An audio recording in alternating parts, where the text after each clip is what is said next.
C'est cette question qui revient aujourd'hui. Est-ce que l'Éternel est ton berger? Amen. Parce que David reconnaît, il dit, oui, pour moi David, l'Éternel est mon berger. Et David, il ajoute, je ne manquerai de rien. Alléluia. Il y a les autres qui diront, mais moi, je ne suis pas encore marié, mais je manque quelque chose. Il y a l'autre qui dira, mais moi, je n'ai pas encore des enfants. Il y a l'autre qui dira, mais moi, je n'ai pas ceci, cela. Amen. Mais, vous croyez, quand David disait que je ne manquerai de rien, vous croyez que David avait des chératons à cause de cela? Non. Vous croyez que David était parfait? Non. Mais David savait qu'à qui l'Éternel est son berger, quiconque accepter, quiconque croit que l'Éternel est son berger, il ne manquera de rien. Alléluia. Le langage de celui que l'Éternel est son berger, ce n'est pas la même avec celui que l'Éternel n'est pas son berger. Amen. Le langage de celui que l'Éternel est son berger. Il dit au verset 2, il me fait reposer dans le vert pâturage.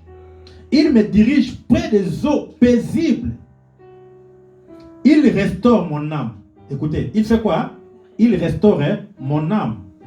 Celui que l'Éternel est son berger, l'Éternel fait quoi? L'Éternel restaure son âme. Cela veut dire quoi? Il y a des fautes, il y a des erreurs que nous commettons, mais l'Éternel, s'il est ton berger, il fait quoi? Il restaure. Dans la restauration, moi j'avais parlé l'autre fois, dans la restauration, nous voyons la réparation. Amen. Nous voyons la réforme dans la restauration. Amen. Parce qu'il réforme ma vie. Il change ma vie. Il transforme ma vie. Parce qu'il restaure mon âme. Alléluia. Il dit, l'Éternel est mon berger, je ne manquerai de rien. Il me fait reposer vers le vert pâturage. Il me dirige près des eaux paisibles, la Maya Kimia. Il restaure mon âme. Alléluia. Il me conduit dans les sentiers de la justice à cause de son nom. Amen. Amen. Il me conduit dans les sentiers de la justice à cause de son nom. La Bible dit, quiconque invoquera le nom du Seigneur Jésus sera sauvé. Et là, David nous parle, il me fait tout ça à cause de son nom. Alléluia. Il dit à tous ceux qui l'ont reçu, il a donné le pouvoir de devenir enfant de Dieu. Et il ajoute, non selon la volonté des hommes, ni de la chair, mais dans la volonté de Dieu. Si l'Éternel restaure ton âme, qu'est-ce qui arrive à celui que l'Éternel restaure son âme? Écoutez bien. La Bible dit, dans le livre de 1 Jean, il dit, je souhaite, il souhaite quoi? Je souhaite que vous soyez prospères à tous égards. Et là, il ajoute, comme quoi? Comme l'état de vos âmes. Amen. Quand l'Éternel est ton berger, il restaure ton âme. Cela veut dire que si ton âme est restaurée, la prospérité est à tous égards. Amen. La prospérité peut être une mauvaise définition de croire que, bon, si j'ai une maison, j'ai un appartement et tout ça, c'est ça la prospérité. Mais là, il parle à tous égards, dans la maladie, dans la ducette, dans la pauvreté, dans le célibat. Il est mon Seigneur, il est mon rocher. Je l'adorerai. Il est mon rocher. Pourquoi? Parce qu'il restaure ton âme. Et tient la prospérité à tous égards. Amen. Parce que le mot sauvé, quand il dit quiconque invoquera son nom sera sauvé. Le mot sauvé, cela veut dire que tu seras béni. Tu seras délivré. Tu seras restauré. Le mot sauvé englobe tout choses dans nos vies. Alléluia. Il dit, il restaure mon âme. Et là, le verset 4, il dit, quand je marche dans la vallée de l'ombre de la mort, or le bon berger est venu faire quelque chose dans nos vies. Amen. La Bible dit, il est venu détruire le dernier ennemi qui était la mort. Dans 1 Corinthiens chapitre 15, il dit, mais ô mort, où est ton aiguillon? Ô mort, où est ta force? Ô mort, où est ta puissance? Parce qu'il y a des gens, quand je marche dans la vallée de l'ombre et de la mort, il dit quoi? Je crains aucun mal. Alléluia. Je crains aucun mal. Pourquoi? Parce que l'Éternel est mon berger. S'il est mon berger, tout ce qui peut venir dans ma vie, tous les changements qui peuvent y arriver dans ma vie, moi, j'ai de l'assurance. Des Genèse Apocalypse, j'ai vu des gens, j'ai lu des prophètes. Mais Paul il dit, la mort met un gain. Amen. Alingala, Koufa, et ça la kola le foot à Ponanga. Le foot.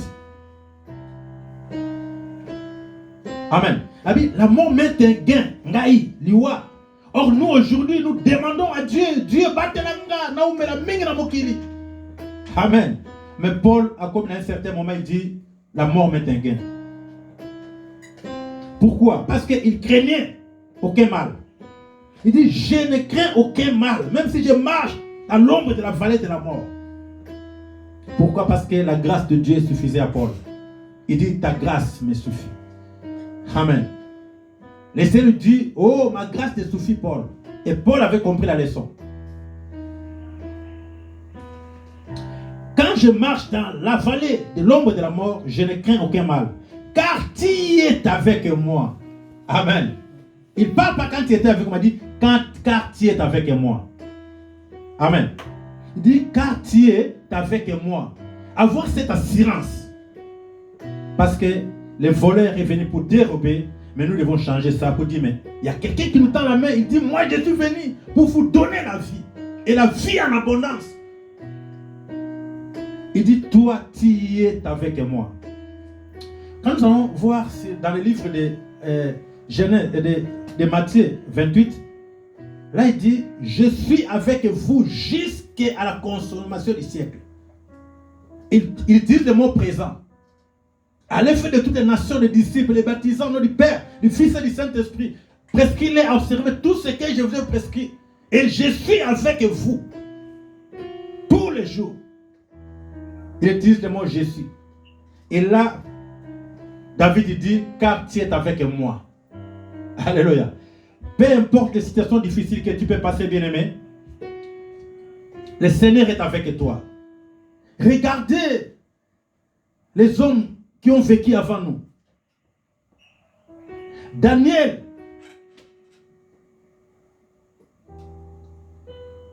devant son épreuve, la Bible ne dit pas que Dieu avait sauvé Daniel de prendre les lions pour que Daniel sorte. Non.